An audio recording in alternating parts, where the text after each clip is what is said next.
Hey everyone, it's Marie Forleo, and welcome to another episode of Marie TV and the Marie Forleo podcast. So, you are in for such a treat today. I have one of the world's most in demand makeup artists, Miss Mally Roncal. She is incredible. So, some of her clients include Beyoncé, Jennifer Lopez, Celine Dion, and she's also got her own line of cosmetics called Mally Beauty. And get this, she sold over 1.6 million eyeshadow kits on QVC, and every single time she goes on, man, they just sell like hotcakes. But what I love most about her is her energy, her spirit, and the stand that she takes for being fully yourself. I think you're gonna love this one. Enjoy.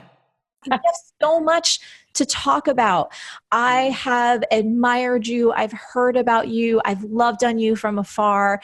And so we're going to go in a bunch of different places today, but let's take it back to what I feel like is such a beautiful piece of who you are and who you've become and why you do what you do, which is your mom.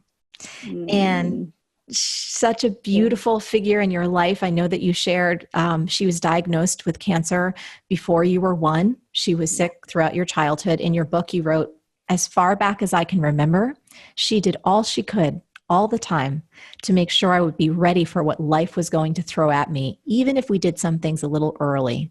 I'd love you to talk about that kind of do it now feeling and just knowing that any time was a gift. Yes. So first of all, I'm ovulating. So I'm probably going to cry at least, I don't know, 4 or 5 times in the time I'm talking to you. And the fact that I'm just looking at your sweet face and it's just empathetic and beautiful and it makes me feel good. So I will cry just looking at you. So that's number one. You know, Everybody asks, how was that, growing up? Now, first and foremost, I will tell you, they gave my mom, after they diagnosed her with cancer, this was, the 70s, they gave her 6 months to live.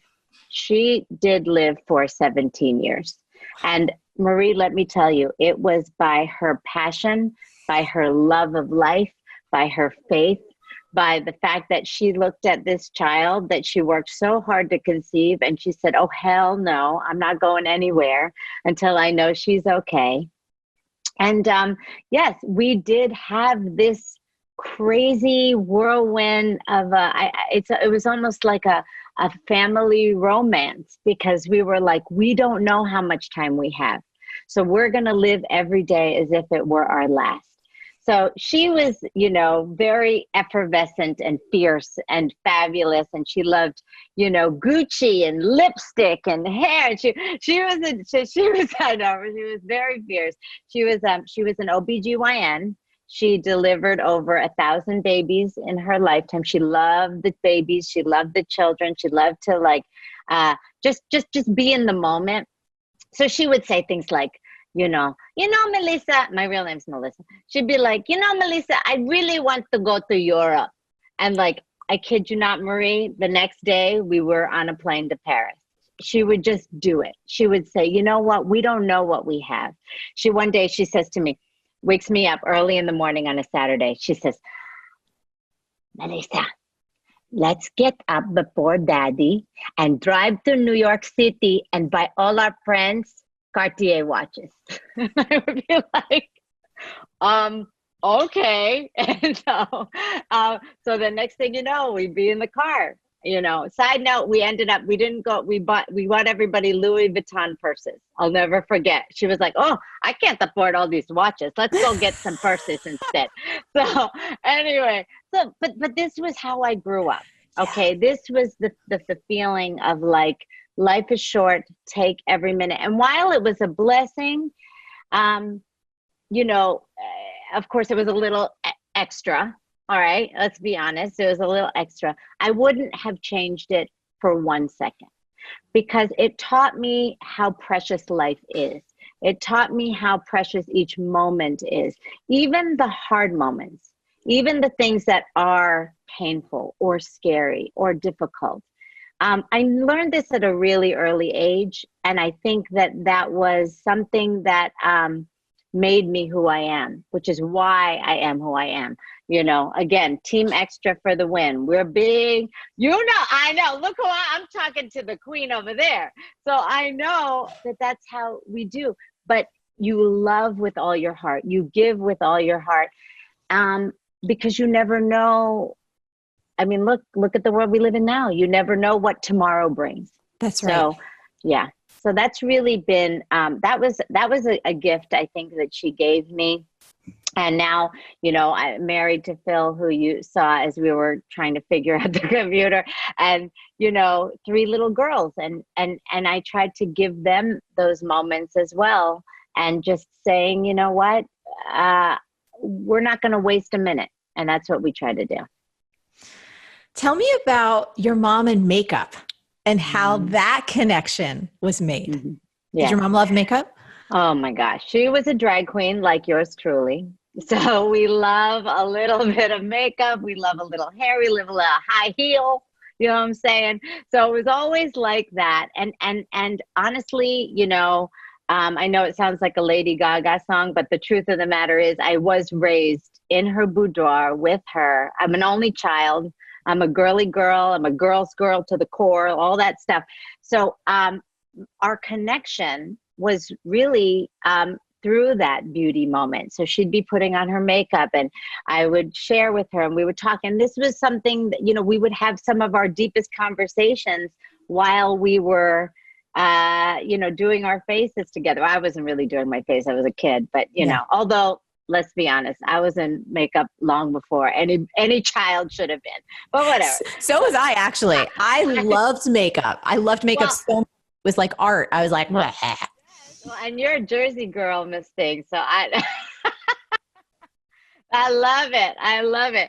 So anyway, so that was always a really big part of our connection. Yeah. So much so that, you know, every time she would get sick or anytime she would, you know, she was in and out of remission for all those years. They'd be pushing her out in the stretcher from our house, and she'd say, honey, pack my makeup, because that was like her thing, you know, and that was my job, that I would follow her in the car with my dad behind the ambulance, and I'd have the makeup in my hands, and I'd be like, okay, because for her, it was really about, Marie, it was like, I mean, yes, it was for her. And I think this is a very kind of like a female thing, a woman thing, was she wanted, when she was even at her worst, she wanted to have her face on so that she could look good, feel good, but also because, so when other people would come visit her, or the nurses or the doctors or the friends would come in, they wouldn't be like, oh, Pilar, I'm so sorry. She didn't want anyone to feel bad for her. Yeah. So in a way, it was sort of like a shield, a mask, a protection for the people that she loved. I don't know. I've been in a lot of, my dad's a psychiatrist, so we've been through a lot of home therapy on this one to understand, is that where my desire came from? I mean, aside from the fact that I've just, like you, have always loved it and just it was fun. There's definitely a connection there between makeup and love and protection and strength and putting a face on for the world, I guess. So I'll let you know. I'm still working it through.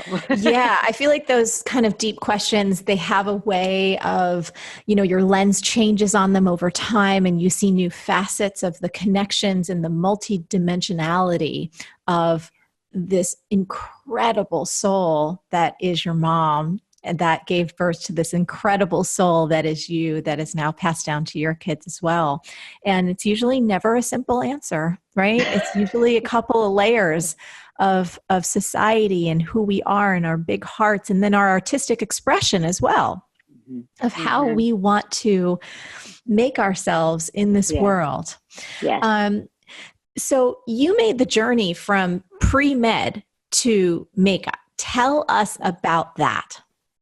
Well, the irony of it all is I don't know if I actually really wanted to be a doctor per se, as much as I wanted to be like my parents. or I wanted to be like my mom. So going into, you know, this whole story. So there was my mom. My mom was this, you know, firecracker and fierce and was loving, and oh, she wanted to hug you and like hold you and love you, and she would kiss you, and it was just this love personified, right?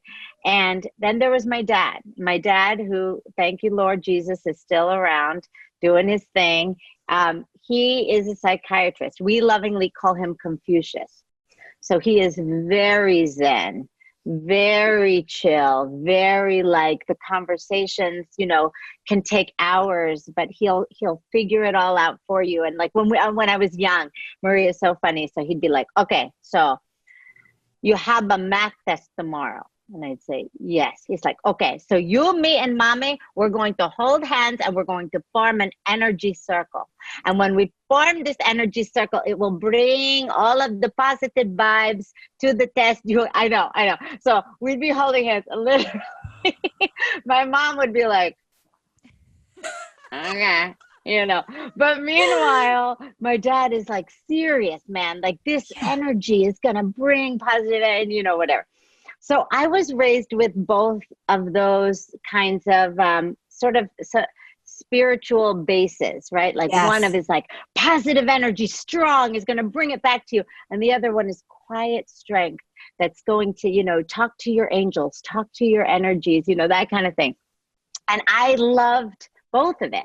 You know, I love both of those energies. So I think that being the doctor was more along the lines of, I just wanted to love people. I wanted to help people. I wanted to affect people the way I saw my parents doing it.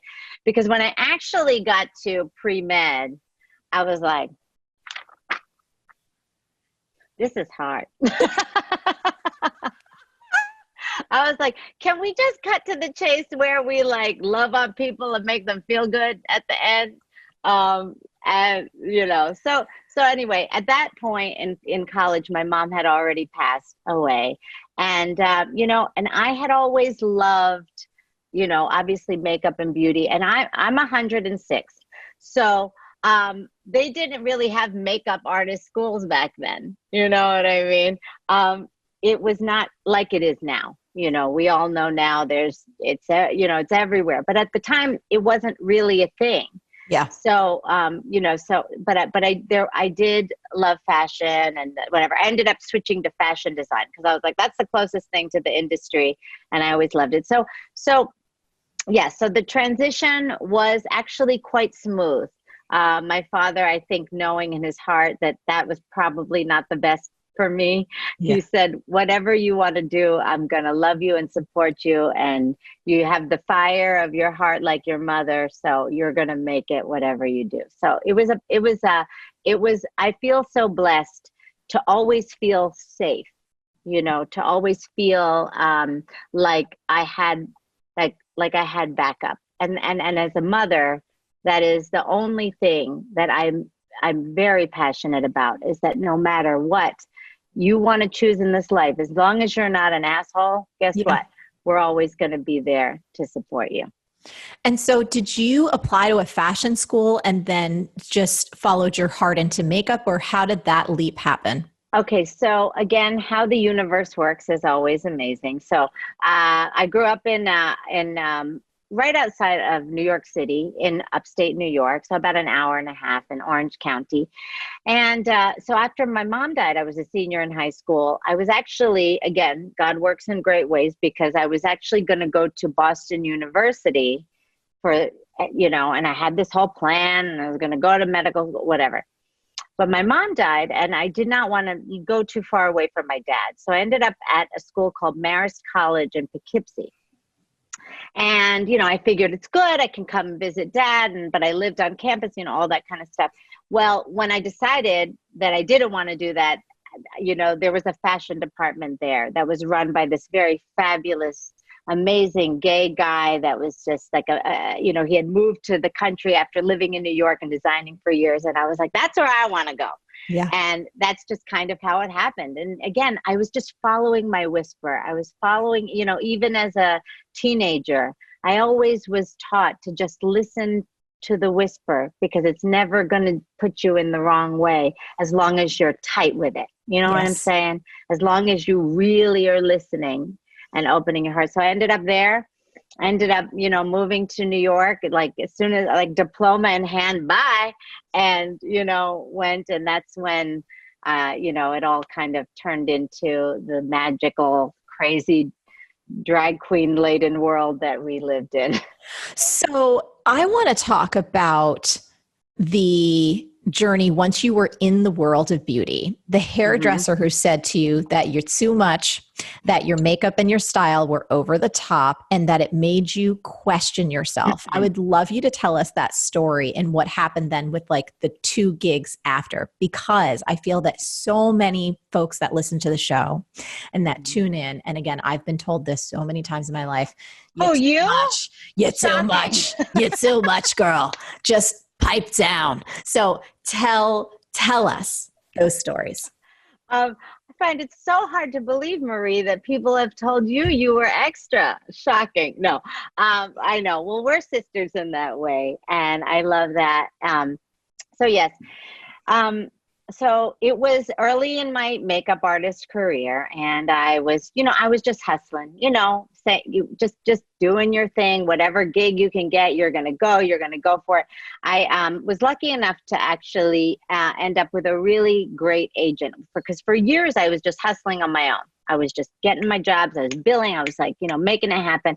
Ended up getting attention of this great agent. He took me on by that's a whole other conversation another day, that it was like shocking that it just sometimes it just happens for you and you have to run in that direction. So anyway, he gets him his job. He says, listen, you've got a great gig, great photographer, superstar model, great hairdresser, blah, blah, blah, blah, blah. If you can do this and get in on this team, because I know all about this with your choreography, all that stuff. When you get in like kind of a team or a clique or a group, you guys can just like ride it up together. You know what I mean? Absolutely. So, so Jim says to me, my agent's like, you can get in with this. This is great for you. You never know what could happen. So I go and I've always, again, loved a lot I'm had hair and lashes and, makeup and the whole thing. Now, remember, this is, I'm going to call it like, maybe like late 90s, sort of, that time. And makeup artists at that time didn't wear a lot of makeup. They were very artsy. You know what I'm saying? Like very like ponytail, t-shirt. Understated. Yeah. Like chic because I don't take a shower. Not like that, but you know what I mean? You know what I mean? Different look. Like that. Just different look. Yeah. So we go, have a great time, do fantastic makeup. As far as I'm concerned, I was so proud of myself and the pictures are amazing, blah, blah, blah. So we go home. And the hairstylist, who's like, real big, says to me, he's like, come here, I want to talk to you. I said, okay, what's up? He's like, in my mind, I'm like, this is it. I found my new best friend. He's like, I want to tell you the truth. I'm like, everybody loved you. He's like, the makeup was great. Your energy was great. You were just fantastic. He's like, but can I give you a little advice? And I was like, okay, sure. I have no problem with constructive criticism. Hit me, whatever. He's like, this thing you're doing, and he kind of like hand scans me, right? Like up and down. He's like, the hair, the makeup, the lashes. He's like, this is not what a real artist looks like. He's like, if you really want to be taken seriously in this business, I suggest you drop the shtick. You go back, rethink about what you really want, because I have to tell you the truth, everybody was laughing at you.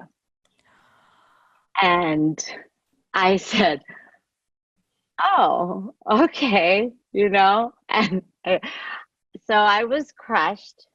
Mally. Obviously, I know. It was like being lifted up to the highest part of the roller coaster and then just dropped. Yeah. So, I went home, I was married to Phil. We were, and he's like, Holmes, well, how was it? It was so great, because he knew a lot was riding on this job. And I said, they were laughing at me. They said they thought I was a joke, And Phil, who, as you may know, does not mince words, he said, fuck those people. And literally, I said, I know. And I said, love Phil. I just got to say, I'm like hugging on Phil right now. In my mind, I am doing standing ovations. The wave is happening in my head. That's what's happening. A stadium full. Go ahead, keep going. So, and honestly, obviously, Marie, he felt that Yes. and in your heart, you feel that, but when you're young and you're starting a career and you just want everyone to like you and you just want to win and it's all well and good, but I wasn't that strong of a person at that time. I didn't know that is how I should feel. So now I'll quickly move through. So the next time I got another job, I said, Phil, I know that you say I should, be me, but I have to try. So I went to the next job. I remember I said, can I borrow one of your t-shirts? Ew. I used one of Phil's t-shirts because it was big. And I put on jeans and flip-flops, and I wore my hair in a ponytail, and I wore no makeup. I'll never forget. I wore no makeup. And I went to the job, and you and I have that thing, like if you're there and you're excited, you're going to give it all you got. I had nothing. The makeup was okay. I wasn't doing high kicks behind the photographer. I wasn't motivating everyone. Come on, guys, let's have a great shoot. It was like, I just wasn't me. Yeah. So I went home, said to Phil, you know what? You're right. I don't care if I have to work at, a Clinique counter in the suburbs for the rest of my life. I'm going to do makeup the way I want to do makeup. I'm going to do makeup in my style. I'm going to do makeup the way I want to do it. And if I'm never a superstar, then that's fine with me because I'm not going to let them change who I am. He was like, yes. So the next day I go to work, Marie, girl, if you think that RuPaul wears a lot of makeup when she's in drag, I scared myself in the mirror, okay? Because I said, I had lashes, a few stacks. It was like the hair was big, the gloss, and the whole thing. And I went to this job 100% me. And I kicked and I screamed and we danced. And at the end of the day, the photographer was like, wow. He's like, I've never experienced an energy like yours, who you are. He said, as a matter of fact, I got my first big gig doing the cover of a magazine. I'm going to cancel that makeup artist and please tell me you will be there. Yes, I know. So I have this highlighted. Be you and you'll win every time. Right? Yes. Be you and you'll Yes. win every time. Yes. Yes. Thank you. I mean, that's you. That's you. You are that. Thank you. I mean, Yes. It always, just being totally honest, it always doesn't feel like that, but it's such an interesting thing because I think, for anyone who does anything in a public arena, you're on QVC, you're everywhere, you're on all the shows. I think this is just a natural function. It's like folks who don't really know you make assumptions and they think you're kind of putting on an act or you're putting on this thing. And I'm like, y'all, if you had a camera in my house, you'd see I'm actually 10 times more nutty. I actually tone it down for you guys because you know what I mean? Just Yes. I've learned over 20 years, not always, but sometimes. Right. And so I just so appreciate you for that energy. And I feel like in this world, both in contextually what we're experiencing right now, but also always to be a human who is fully expressed through love. And that's really what it is, through your love of life, your love of other people, your desire to want them, if you're around them, to feel your appreciation for them and an appreciation for life. I just adore you. I want to talk about some of your amazing clients for a minute. So how the hell did you become Beyonce's makeup artist? Tell us this story. You know what? That's actually it's kind of another one of those stories that has this kind of, a message, because it was not, there was no plan. There was literally like, I did not wake up that morning knowing that I was going to meet or do Beyonce's makeup at all. I was actually, okay. So again, this is years ago. Gosh, she was 19, I guess. I know. Isn't that wild? I don't know. I can't remember. It's all one big mishmash, especially in 2020. You don't even know what day it is, right? But it was right when she was on the cusp of becoming Beyonce. Like, she was Destiny's Child Beyonce. She was perfect. But she was actually in that movie. Remember that movie, Austin Powers? Yes. And she said, "I'm Foxy Cleopatra, and I'm a whole lot of woman with the big afro." So anyway. So she was going to the premiere of the Austin Powers movie.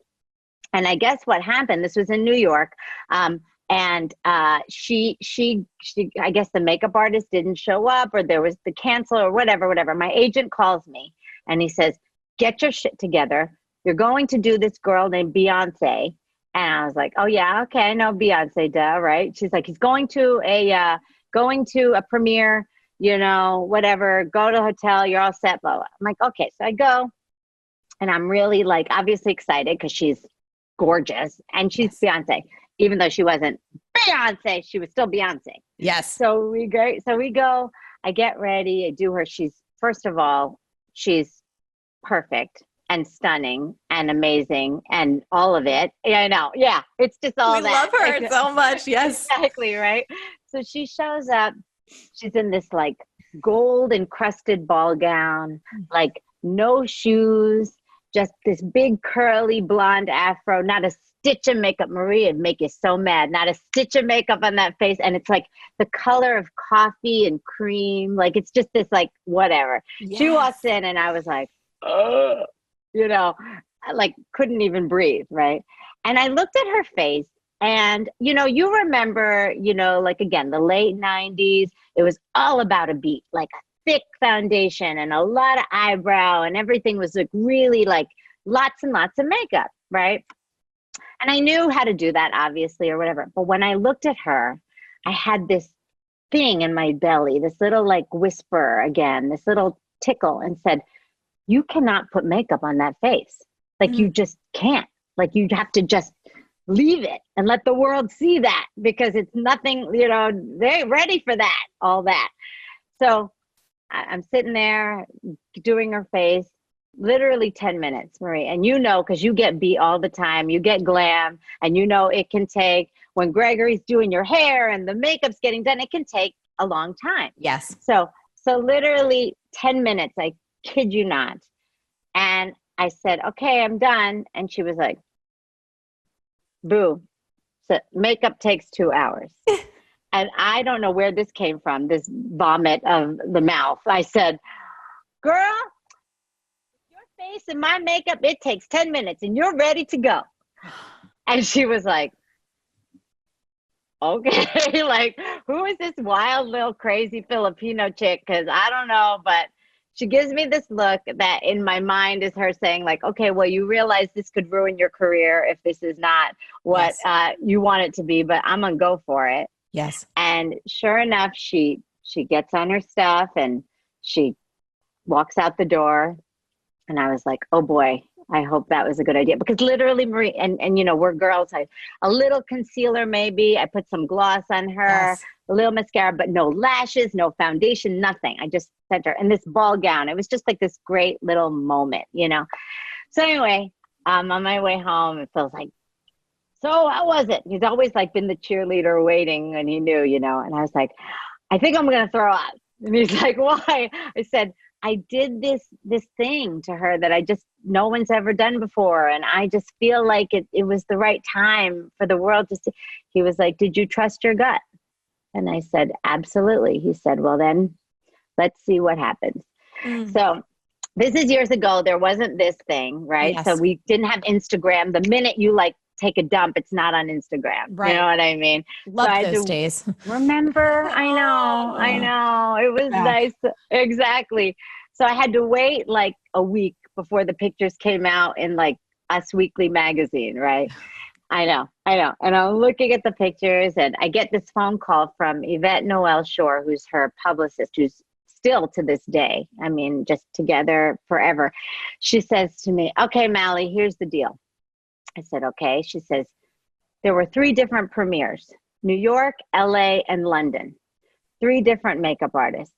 I said, okay. She said, we are about to embark on a world tour. We are about to blow her up. This is her time. She said, and she pointed to the picture that you did, and she said, call this girl and see what she's doing for the next year. This is what I want to look like. Oh, I just got so many chills. I can't even handle it right now. Girl, right? The power, the instinct, and So that was my thing. And I was like, oh my God.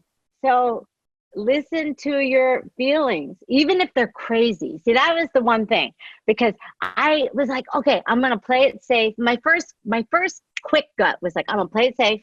I'm going to do what I know. I've seen the pictures. I know what to do here. Tons of incredible artists have touched that face, and I know I can recreate something similar, yes.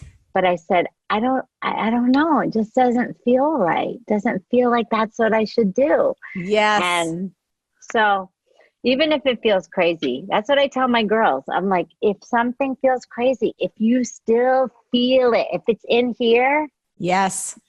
You got to trust it. You got to trust it. My mom gave me that gift too. Okay. One more question before then we go to Mally Beauty, which is, I love your tagline. Yeah. Okay. So, RuPaul, right? Yes, RuPaul. Yes. Amazing. Yes. What's it like collaborating with RuPaul? I can't. First of all, you need to meet him if you haven't already. I have not, but we'll make that. Let's make that happen. Yeah. Hello. Thank you. First of all, we all know fabulous on the outside. We all know that, right? It's undeniable. But the most spiritual, most incredible energy, like you're in the room with this human and you feel vibrations that you've never felt before.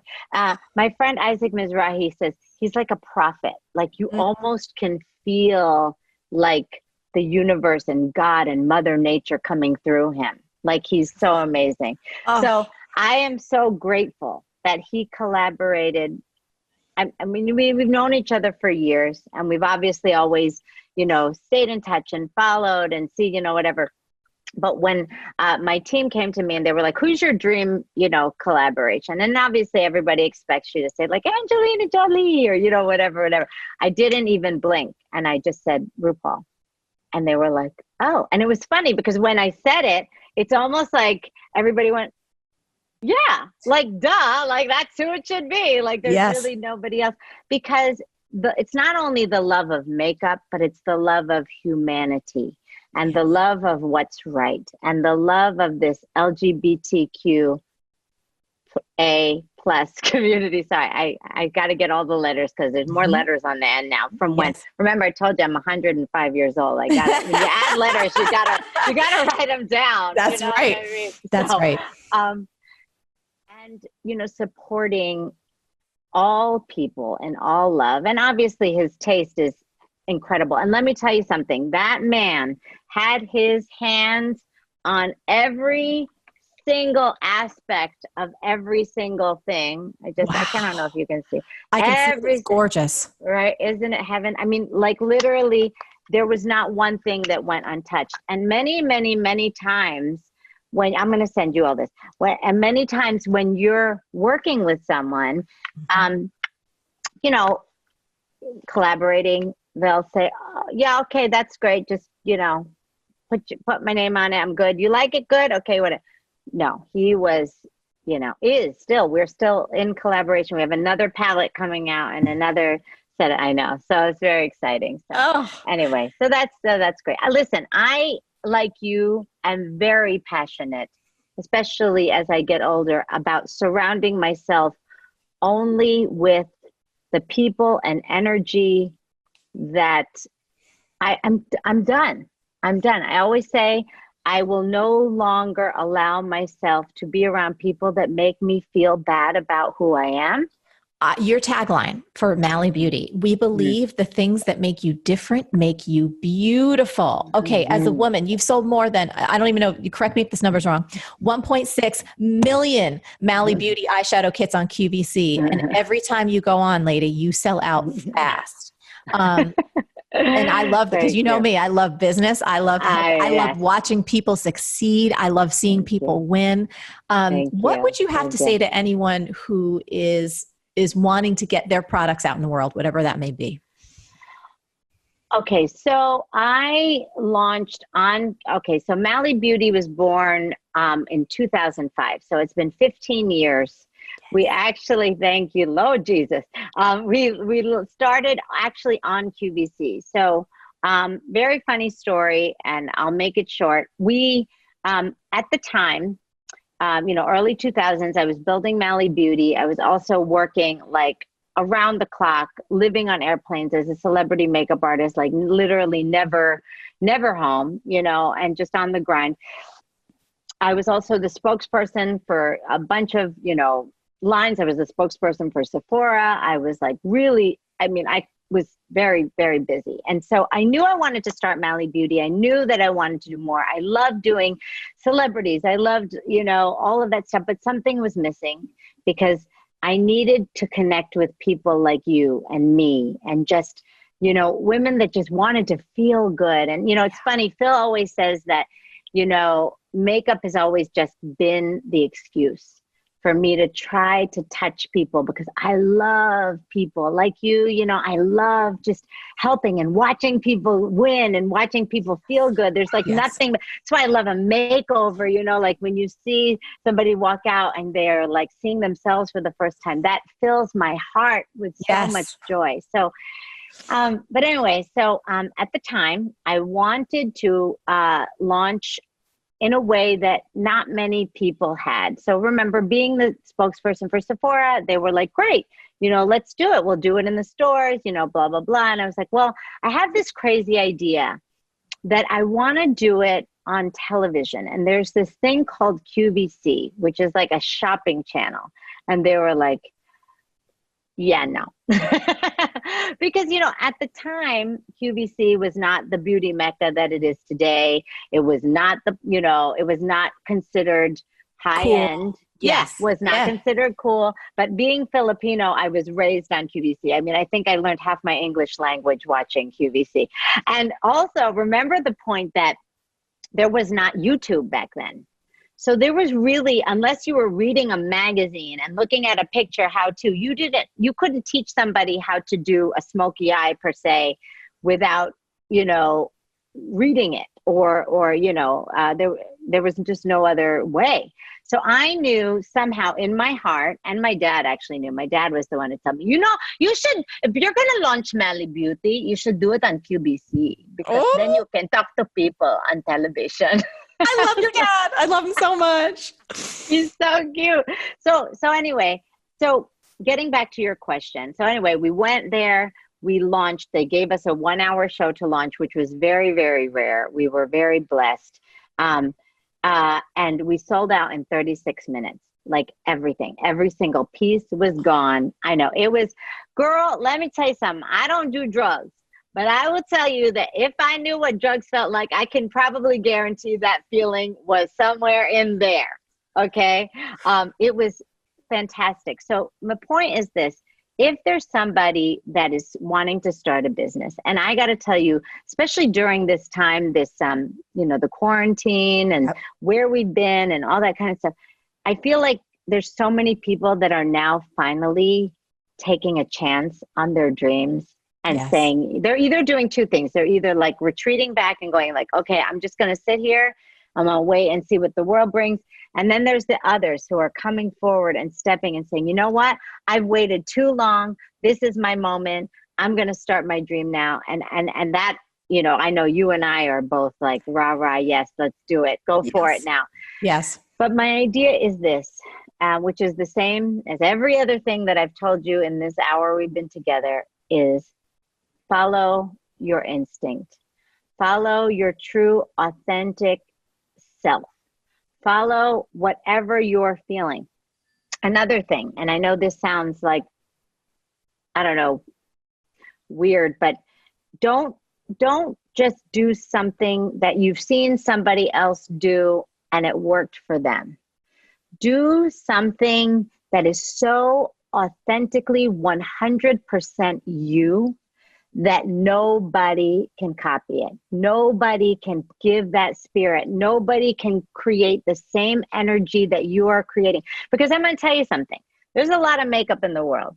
There's a lot of singers in the world. There's a lot of dancers. There's a lot of people who make cabinets. There's a lot of people who I don't know, or chefs, whatever, right? But what can you bring to the table that is so you, that is so in your soul, that is so in your spirit, that people go, oh, okay. I want some of that. I want some That's different. That. Yes. I haven't felt that before. Yes. So I think that's the thing, because, we're not reinventing the wheel. Like this is a lip gloss. Yeah, there's a lot of lip glosses out there, but now a lip gloss in the world has the same Mally love, has the same ingredient, has the same energy, has the same, when you put it on, are you feeling that same? That's what I believe. So you can have all the money in the world, you can have all the influence, you can have all the followers, but if you don't have your spirit in something, then you have nothing. I just wish I could reach through this screen and squeeze you in a way that was safe. And I can't. But we will get there at some point. I adore you so much. Now, if anybody, of course, they're going to be so inspired by this episode. If they want to follow you, if they want some Mally beauty of their own, tell us where they can find you, all that good stuff. Thank you. Okay. So on Instagram is my favorite place in the world, almost too favorite. I mean, to the point, come on now. So Mally Roncal on Instagram, and we're also on Facebook and Twitter and all that stuff. But Mally Roncal is my home there for me and for the love and the positivity preaching and all that kind of stuff that I love to do. Mally Beauty, of course, is the brand, and we are at QVC and Mally actually Mally.com. is the makeup. It's all connected. If you go to Mally Roncal Instagram, I'm going to send you all to all the arms. I love it. Places. I love it. And I'm just going to keep on watching you and being inspired by you and loving your, oh my God, girl, you were in London. And you posted a video of you dancing in like a bodega. Or a candy store. Candy store. Girl, I think I said that to every person I know. And I was like, whoever this person, I mean, I obviously knew who you were, but I was more like, I just need to be with her. That's it. I'm going to just show up at her front door. Yes, please. I was in love with you even more from that moment. And I just love that you just let your crazy, funny, silly flag fly. And you're still also so smart and so passionate and so caring, and you really want to make a difference in this world. And I feel that, and I love that so much. So thank you for being you. So for everyone watching, I'm really curious. There's so many gems dropped in this interview. Please let us know what hit you the most and why. And of course, how you can turn that insight into action for your own life starting now. As always, the best conversations happen at the magical land of marieforleo.com. So head on over there and leave your comment now. And if you're not yet subscribed to our email list, please hop on it. We give great content every week, and I share some personal insights that I don't always put on the social media. So definitely hop on. Mally, you are a gift to this world. Thank you for everyone watching. Until next time, stay on your game and keep going for your dreams, because the world really does need that very special gift that only you have. We love you, and we'll see you next time. Oh Thank you. You made me cry. Hey, you having trouble bringing your dreams to life? Well, guess what? The problem isn't you. It's not that you're not hardworking or intelligent or deserving. It's that you haven't yet installed the one key belief that will change it all. Everything is figure outable. It's my new book, and you can order it now at everythingisfigureoutable.com.